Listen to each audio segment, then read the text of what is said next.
ये थी इस वक्त की हेडलाइंस। अब देखते हैं खबरों को विस्तार से। और आज सबसे पहले बात, खास चर्चा करेंगे महाराष्ट्र के जो स्थानीय निकाय चुनाव चल रहे हैं और बीएमसी के भी, तो उसको लेकर के चुनावी दंगल में क्षेत्रीय क्षत्रपों की क्या स्थिति है और किस तरह से उनकी प्रतिष्ठा दांव पर है, इस पर चर्चा करेंगे। लेकिन पहले जरा इसी से जुड़ी एक रिपोर्ट देख लीजिए, उसके बाद अपने खास मेहमानों से इस पर खास चर्चा। महाराष्ट्र निकाय चुनाव में मिनी असेंबली चुनाव का रूप नजर आ रहा है। और ये होता है कि वहां के जो स्थानीय निकाय चुनाव हैं उनको आप मिनी विधानसभा चुनाव कह सकते हैं, लेकिन यहां कार्यकर्ता से ज्यादा नेताओं के तीखे बयानों की शोर है। आज शाम से चुनाव प्रचार में बयानों के तीर चलने तो बंद हो जाएंगे, क्योंकि आज आखिरी दिन है। 15 जनवरी को 5 महानगर पालिकाओं समेत 29 नगर निगम का चुनाव होना है। बीएमसी में कुल 227 वार्ड हैं, सबसे ज्यादा चर्चा बीएमसी की है, जिनमें 1700 उम्मीदवार चुनाव लड़ रहे हैं। जोर आजमाइश तो बीएमसी, नागपुर, पुणे और औरंगाबाद जैसे नगर निकायों को लेकर है, जहां महाविकास आघाड़ी और महायुति की जंग में AIMIM भी ताल ठोक रही है। लेकिन सबसे बड़ा संघर्ष तो 74,000 करोड़ रुपए से भी अधिक बजट वाली महानगर पालिका जो बीएमसी है उसको लेकर है, जहां राज ठाकरे और उद्धव ठाकरे का सीधा मुकाबला बीजेपी और शिवसेना शिंदे गुट से है। इसके अलावा कांग्रेस, सपा, AIMIM जैसे दलों ने भी पूरी ताकत अपनी तरफ से झोंक रखी है। ठाकरे परिवार के लिए तो मानो यह अस्तित्व का सवाल बन गया है बीएमसी का चुनाव। महानगर चुनाव ने 2 साल पहले बिछड़े शरद पवार परिवार को और 20 साल बाद उद्धव और राज ठाकरे को एक मंच पर ला दिया, और अब वो कह रहे हैं कि असली शिवसेना तो अब हम हैं। चुनावी रैली में उन्होंने बीजेपी को फर्जी हिंदुत्व वाला बताते हुए खुद को बाला साहब के उत्तराधिकारी होने का दावा किया।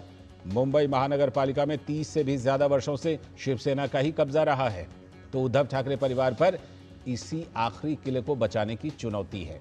विभाजन के पहले 2017 में पिछला चुनाव शिवसेना और बीजेपी ने बीएमसी में साथ लड़ा था। शिवसेना को 84 और बीजेपी को 82 सीटें मिली थी। लेकिन इस बार राज ठाकरे को साथ लेकर उद्धव सेना कितनी बढ़त लेगी, ये तो अभी देखना बाकी है। उधर AIMIM के नेता ओवैसी ने कहा कि महाराष्ट्र में हुए राजनीतिक पुनर्गठन ने यह साफ कर दिया है कि यहां विचारधारा नाम की तो कोई चीज बची नहीं।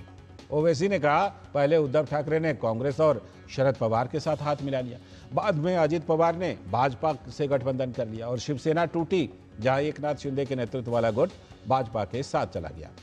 लेकिन अब बड़ा सवाल यह है कि क्या मुस्लिम वोट पर नजर लगाए ओवैसी सपा, कांग्रेस और उद्धव ठाकरे की मुश्किलें बढ़ा सकते हैं क्या?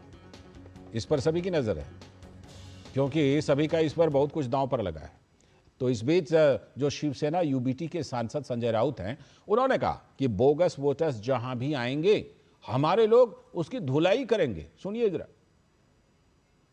बोगस वोटर्स को हम ठोक देंगे।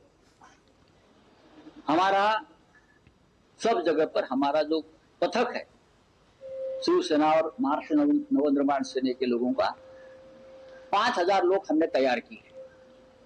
जहां भी बोगस वोटर आएगा, डुप्लीकेट वोटर आएगा, तो हमको खबर करनी है, वो सब हमने दे दिया है जगह जगह पे। तो हमारे लोग आएंगे, हमारे लोग उनको जहां है वहां उनकी धुलाई करेंगे। कह रहे हैं बोगस वोटर को धोएंगे। अगर कोई बोगस वोटर है भी तो उसकी शिकायत करेंगे प्रक्रिया के तहत कि धोएंगे, लेकिन यही है स्टाइल उनका। और महाराष्ट्र के सीएम देवेंद्र फडणवीस ने मराठी अस्मिता पर क्या कुछ कहा, आइए देखते हैं। मुंबईकरांकरता शेवटची निवडणूक नाही, ही मराठी माणसाच्या अस्तित्वाची निवडणूक नाही। आणि तुम्ही या ठिकाणी आम्हाला सांगता आपलं अस्तित्व संपून जाईल। अरे मराठी माणसाच्या अस्तित्वाची लढाई नाहीये, तुमचं अस्तित्व पणाला लागलेलं आहे। आणि म्हणून पुन्हा एकदा सांगतो, तुम्ही म्हणजे मराठी नाही, तुम्हीच म्हणजे महाराष्ट्र नाही, तुम्ही म्हणजे मुंबई नाही।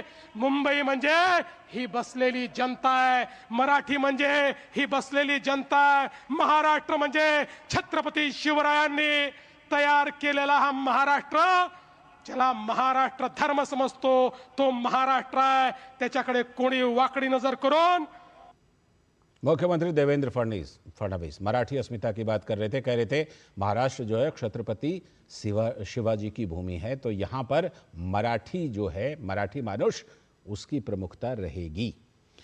और महाराष्ट्र के उप मुख्यमंत्री एकनाथ शिंदे ने भी अपना बयान दिया है, उनके बयान को भी सुनते हैं। घेणं नाही, मराठी माणसाची काही देणं घेणं नाही।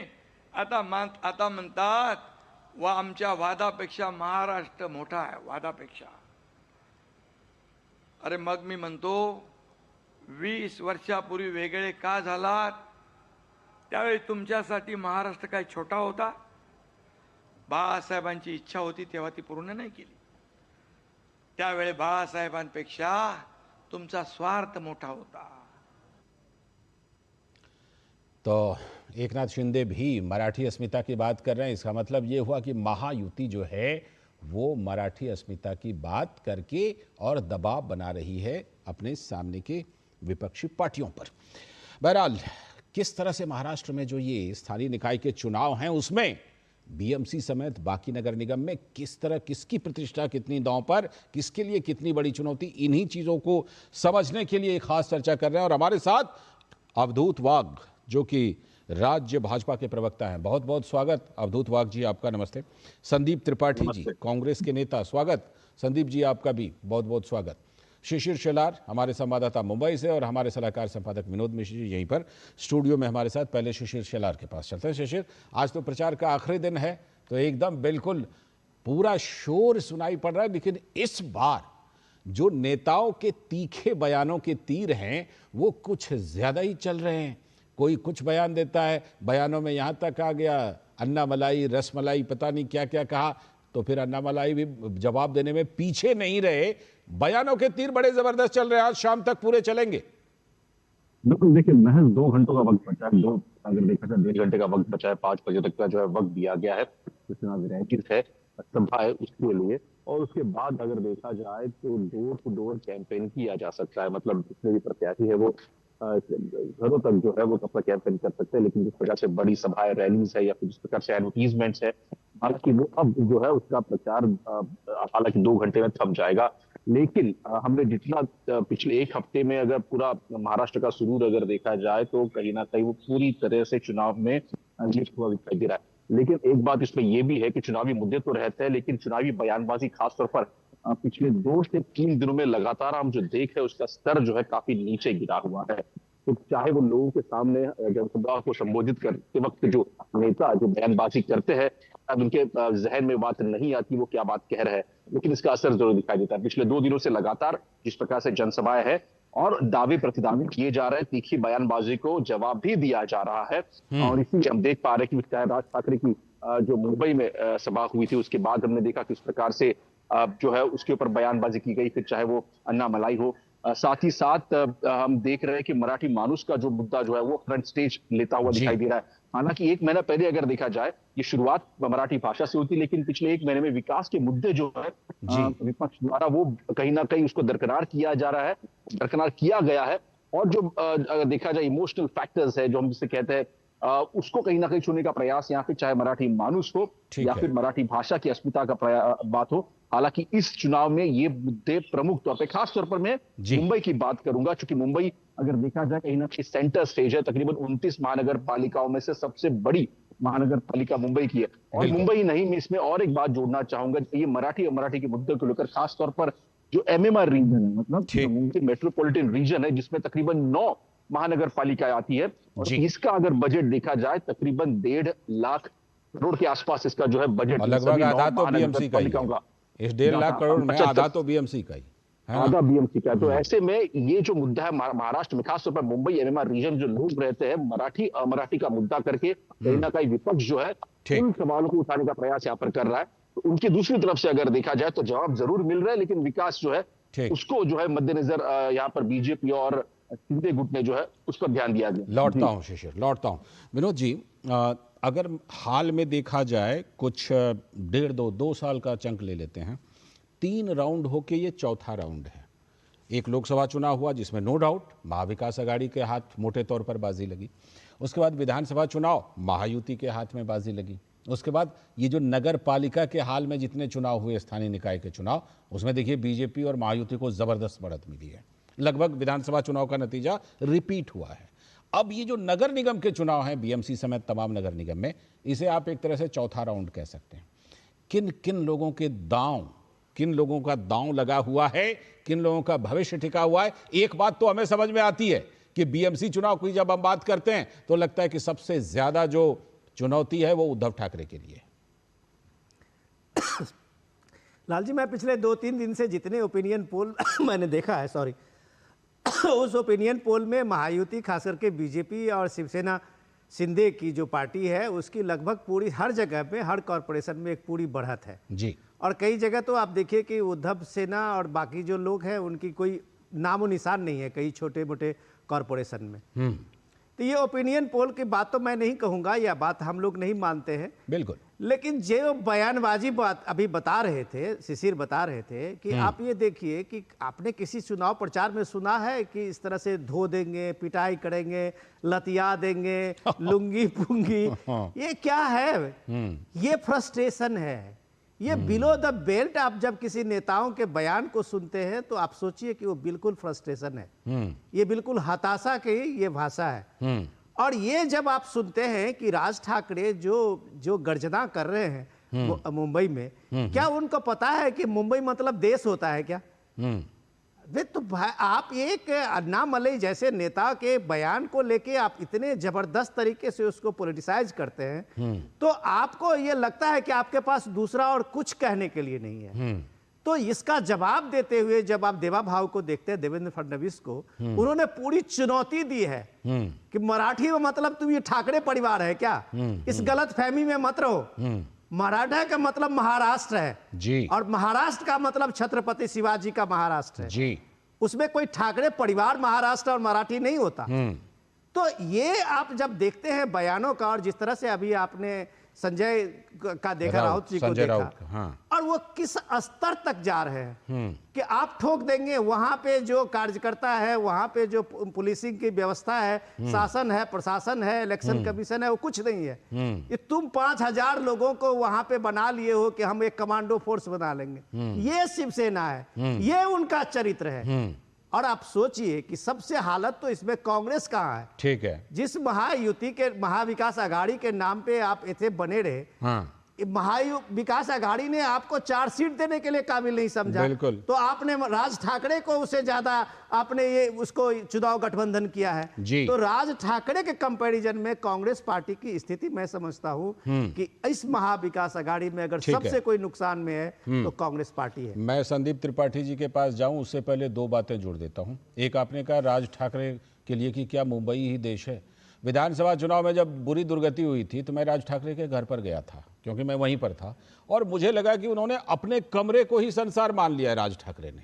और दूसरी बात कि जो बात आपने कही कि कांग्रेस कहाँ खड़ी है, इसको लेकर मैं संदीप जी के पास चलता हूँ। संदीप जी, आपने राज ठाकरे की वजह से मना कर दिया गठबंधन करने से, ठीक है, फैसला सही था कांग्रेस के लिए। कांग्रेस आज कहाँ खड़ी पा रही है अपने आप को, क्योंकि चर्चा नहीं हो रही है कांग्रेस की उतनी। बीएमसी समेत तमाम कुछ नगर निगमों में तो चर्चा है, लेकिन बीएमसी में उतनी चर्चा नहीं है कांग्रेस की।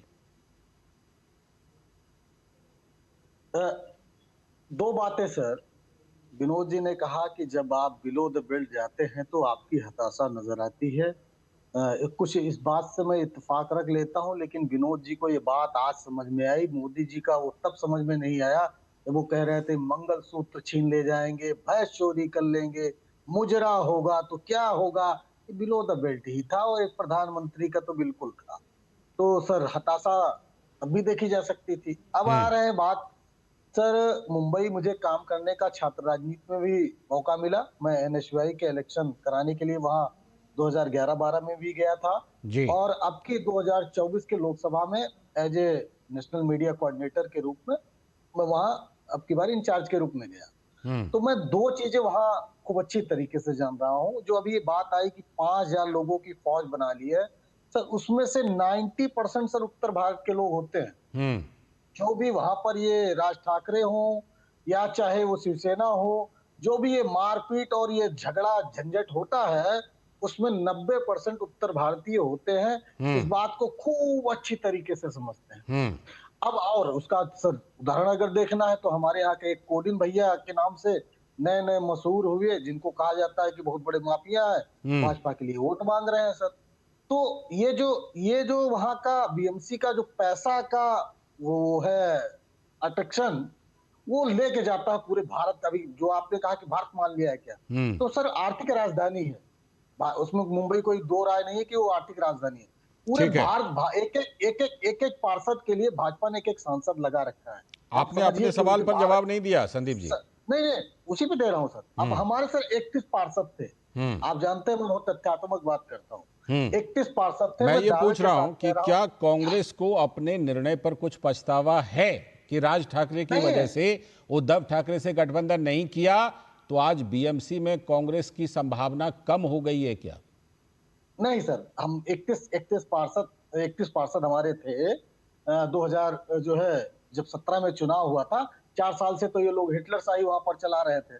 4 साल तो वहां चुनाव ही नहीं होने दिए सर। ये तानाशाह लोग, अभी चीन के वो डेलीगेशन के लोग मिल रहे हैं तो उनसे सीख रहे हैं। तो उसका प्रयोग सर मुंबई में एक प्रयोग ये कर चुके, किस तरीके से बिना चुनाव के सरकार चलाई जाती है। ठीक। 4 साल से तो ये सारे ठीक है। ये जो है सारे नारी निकम्मे लोग जो ठीक। है वहां पे इस तरीके की सरकार चला रहे थे। हमारे ठीक। 31 पार्षद थे।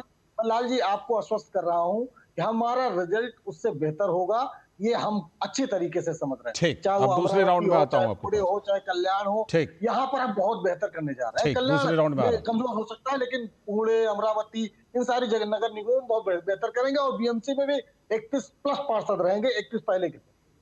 ठीक है, बस खाली अंबरनाथ की तरह आगे ना हो, जैसे अंबरनाथ में आपके 11 के 11 उधर हो गए थे। ठीक है, मैं अवधूत बाग जी के पास चलता हूं। अवधूत बाग जी, ये बताइए कि अभी जिस तरह ठाकरे बंधुओं ने हाथ मिला लिया बीएमसी में, बीजेपी के लिए कितनी बड़ी चुनौती, एक तो ये बताइए। दूसरी बात ये कि आपकी पार्टी ने भी नगर पालिका के जब रिजल्ट आए तो बड़े अजीब अजीब से गठबंधन किए, कहीं कांग्रेस के साथ, कहीं एआईएमआईएम के साथ भी। बीएमसी में भी कुछ ऐसा होगा क्या चुनाव के बाद? आपके पहले सवाल का मैं जवाब देता हूं। जब आदमी अंधेरे में चलता है तब उसको कोई साथी लगता है। वो साथी उसकी सिर्फ जो उसके मन में जो डर है, वो डर निकलने के लिए चाहिए। राज ठाकरे और उद्धव ठाकरे अंधेरे में चल रहे हैं, इसके लिए उनको दोनों को साथ रहना पड़ रहा है। उससे ज्यादा इन दोनों के साथ आने का मुंबई महानगर पालिका के इलेक्शन में कोई फर्क नहीं होगा। यदि वो महाराष्ट्र के लिए, मराठी भाषा के लिए, मराठी अस्मिता के लिए साथ आते थे, तो पूरे महाराष्ट्र में 29 म्युनिसिपल कॉरपोरेशन में इलेक्शन हो रहे हैं, उसमें वो साथ क्यों नहीं आए, ये मेरा सवाल है। क्या मराठी अस्मिता, मराठी माणूस, मराठी भाषा, महाराष्ट्र सिर्फ मुंबई के लिए सीमित है? क्या वो नासिक के लिए नहीं है, पुणे के लिए नहीं है, पिंपरी चिंचवड के लिए नहीं है, सोलापुर के लिए नहीं है, कोल्हापुर के लिए नहीं है? तो उनका सिर्फ एम एक ही है कि ये जो गोल्डन ट्रायंगल है, पुणे, नासिक और मुंबई, ये गोल्डन ट्रायंगल में महाराष्ट्र की 80% रेवेन्यू जनरेट होती है। उसके ऊपर कंट्रोल करना, रियल एस्टेट कंट्रोल करना, बाकी मराठी आदमी को उनसे कुछ लेन देन नहीं है। लास्ट 33 इयर्स आप देखिए, 1985 में फर्स्ट टाइम म्यूनिसिपैलिटी में पूर्ण बहुमत से शिवसेना सत्ता पे आ गई। 1985 से 2025 तक, इसमें सिर्फ 5 बरस छोड़ दो, क्योंकि 1992 से 1997 तक कांग्रेस की सत्ता आ गई, वो 5 बरस छोड़ दो तो आपको 35 इयर्स शिवसेना की सत्ता थी। शिवसेना ने मराठी आदमी के लिए क्या किया, और मराठी आदमी के लिए आज ये बात कर रहे हैं, तो 18 बरस पहले राज ठाकरे शिवसेना क्यों छोड़कर चले गए? तो मुझे सिर्फ इतना ही कहना है कि इनकी जो बातें हैं उनके बात पे मत जाइए। ठीक, कल अमित ठाकरे ने कहा था कि आपने एक सवाल पूछा, उत्तर भारत से आने वाली सभी ट्रेन हम लोग रोक देंगे।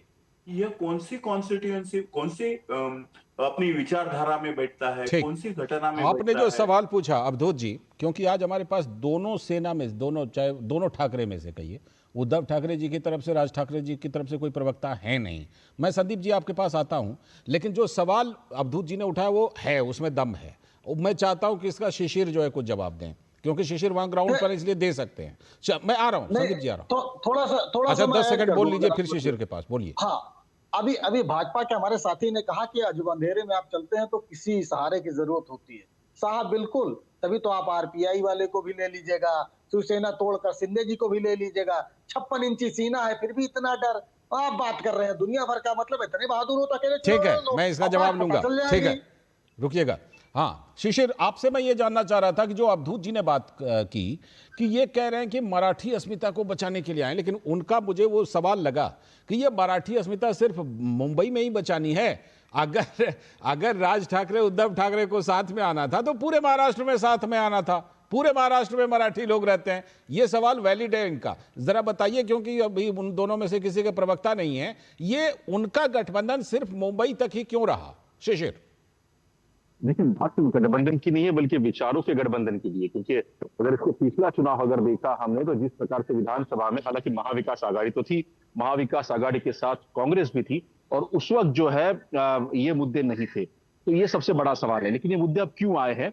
तो इसलिए आए हैं क्योंकि जिस प्रकार से राज ठाकरे सामने आए, राज ठाकरे का अगर पूरा अगर देखा जाए, उनकी राजनीति देखी जाए तो मराठी बनाम अमराठी की रही है, जहां से उनकी पार्टी का जो शुरुआत हुई थी और तब से लेके अब तक। और जहां तक बात करें इन महानगर पालिका चुनाव की, ये मुद्दा कहीं ना कहीं मराठी विरुद्ध अमराठी बनाने का प्रयास राज ठाकरे कर रहे हैं और उनके साथ शिवसेना खींची चली गई है। ये पहली बात। दूसरी बात इसमें यह भी है कि अगर कांग्रेस साथ में आती है, चूंकि मैं ये बताना भी चाहूंगा कि कांग्रेस जो है एक वक्त अगर देखा जाए तो प्रमुख विपक्षी पार्टी थी महानगर पालिका में। ऐसे में उद्धव ठाकरे आखिर क्यों नहीं गए कांग्रेस के पास? तो प्रमुख मुद्दा यही था कि विचारों की खासतौर पर बात अगर करते हैं तो महाराष्ट्र में जो तबका है वो कहीं ना कहीं शिवसेना के साथ खड़ा है। उस तबके को फिर से अपनाने के लिए, फिर से अपनी ओर खींचने के लिए अगर देखा जाए तो राज ठाकरे के साथ जो है बयानबाजी की जा रही थी। इसमें यह भी है क्योंकि पिछली बार अगर देखा जाए विधानसभा चुनाव में जो वोट ट्रांसफर हुए वो कांग्रेस के, ये कहा जा रहा है, जितने भी पॉलिटिकल पंडित है वो कहते हैं कि कांग्रेस के वोट ट्रांसफर हुए।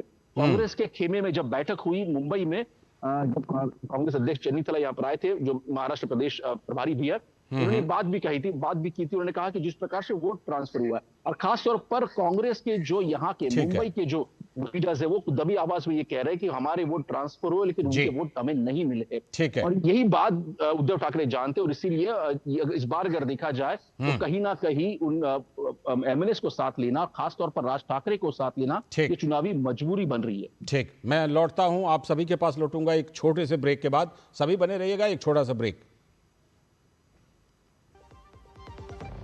कुछ पल नहीं दिशा दिखाए, मंजिल नहीं फिर दूर, जब कुछ पल साथ बिताए। तुम्हारे साथ बिताए हुए पल मेरे साथ रहेंगे जिंदगी भर।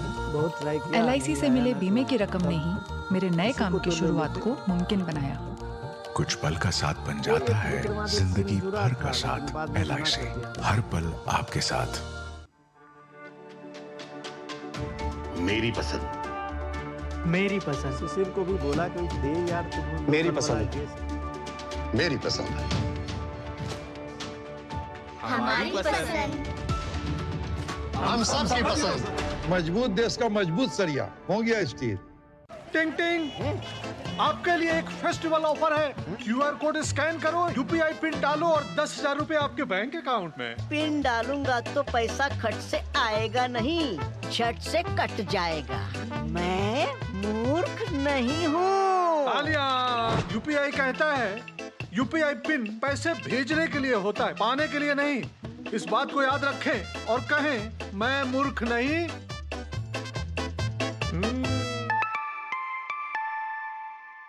जाइए आप भी किसी का टेस्ट लीजिए। स्वागत है ब्रेक के बाद। आप देख रहे हैं DD न्यूज पर इस वक्त, और हम इस समय बात कर रहे हैं कि महाराष्ट्र में जो स्थानीय निकाय चुनाव, BMC समेत जो तमाम नगर निगम में चुनाव होने वाले हैं उसमें क्या कुछ चल रहा है, किनकी किनकी प्रतिष्ठा दांव पर। लेकिन एक सवाल जो कि मैंने शिशिर से पूछा था, शिशिर ने जवाब दिया भी ग्राउंड से, लेकिन मैं चाहता हूं उस सवाल का जवाब विनोद जी भी दें। विनोद जी, जो अवधूत जी ने सवाल उठाए हैं कि आखिर ठाकरे बंधुओं को जो मराठी अस्मिता की बात है वो सिर्फ 75,000 करोड़ रुपए, 74,000 करोड़ रुपए से भी ज्यादा BMC वाले में ही क्यों याद आ रही है अस्मिता? लाल जी, मैं आज 15 तारीख को चुनाव है और 16 को शायद इसका परिणाम है, जो 29 महानगर निगम और जो भी हैं उसके चुनाव लोकल बॉडी के। अब 17 तारीख से कांग्रेस पार्टी की और आप त्रिपाठी जी की पार्टी को देखिएगा कि वोट चोरी का स्लोगन वहां से शुरू हो जाएगा। आजा। मैं उनकी एक स्थिति बता रहा हूँ। वो चूंकि मुंबई में काम किया है संदीप जी ने, तो उनको शायद बेहतर पता होगा। राज ठाकरे की पार्टी पूरे जनरल इलेक्शन में 0 सीट, बिल्कुल, पूरे असेंबली इलेक्शन में 0 सीट, यस, और ये नगर निगम बीएमसी में उसकी 1 सीट। कितनी बड़ी ताकत है राज ठाकरे की, ये बात जनता ने दिखाया है इस पिछले 1 साल में जी। जिस बड़ी ताकत के साथ में ये कांग्रेस पार्टी को छोड़ के उद्धव ठाकरे की अपना एक गठबंधन बना है। अब कांग्रेस पार्टी की ताकत देख लीजिए। कांग्रेस पार्टी ने अगर महाविकास आघाड़ी को छोड़ा इस बार, तो पार्टी ने किससे साथ लिया, आघाड़ी बनाया प्रकाश अंबेडकर के साथ में। भाई साहब, प्रकाश अंबेडकर को उन्होंने 60 या 65 सीट दी थी, शिशिर करेक्ट करेंगे। उनके पास कैंडिडेट नहीं मिला। अच्छा, बीएमसी के इलेक्शन में कांग्रेस पार्टी के आघाड़ी के 40 सीट के लगभग, मैं अगर करेक्ट कर सकते हैं शिशिर इसको, कि उस पे कैंडिडेट ही नहीं है, और ये कहेंगे कल से कि वोट चोरी हो गई। तो सवाल है आपके पास त्रिपाठी जी, आपके पास कैंडिडेट नहीं है बीएमसी इलेक्शन में उतारने के लिए, और आप दावा करते हैं कि हम अपोजिशन में, वहां सबसे बड़ी पार्टी थी, यहाँ ये हो गया, वहां वो हो गया। एक पार्टी जो दावा करती है कि हम लतियाएंगे, क्या लूंगी क्या पूंगी। अरे जनता ने आपको 4 बार दिखाया है आपका कोई वजूद नहीं है, और आप सबसे बड़ा मराठी मानुस है।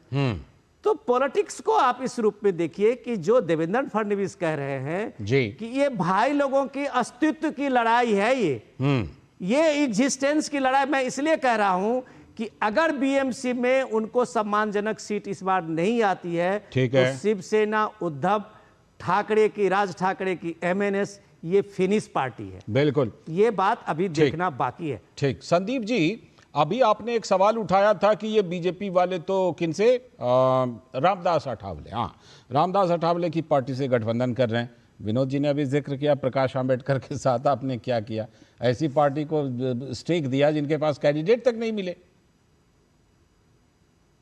प्रकाश जी पहले भी अगाड़ी में थे, विनोद जी इसको करेक्ट कर लीजिए, सिर्फ बीएमसी में नहीं, वो अगाड़ी में थे। देखिए, अभी राज ठाकरे का बिल्कुल आपने कहा कि चुनाव हार गए थे। पहली बात तो आपने कहा कि हमारा अस्तित्व, तो लोकसभा चुनाव का रिजल्ट भी याद कर लीजिए विनोद जी। और उसी जो है मुंबई में हमने सर एक बहुत बड़े वकील साहब को, वो मैं प्रभारी भी था इसलिए मुझे पता है, हमारे जो है एक नाथ वर्षा गायकवाड़ जी जीतकर सांसद भी बनी है। तो आप ये कह दीजिए कि हम ही नहीं है, तो ये तो अतिशयोक्त बात होगी। दूसरी बात, आप राज ठाकरे बिल्कुल आप कह रहे सीट नहीं है, वैसे ही नहीं है जैसे अपना दल जब अकेले चुनाव लड़ती थी तब 60% वोट हुआ करता था, सीटें नहीं होती। वैसे ही राजभर जी चुनाव लड़ते थे, सीटें नहीं होती थी जब तक अकेले लड़ते थे। वैसे ही जैसे निषाद पार्टी की सीटें नहीं होती थी अकेले जब तक चुनाव लड़ती थी।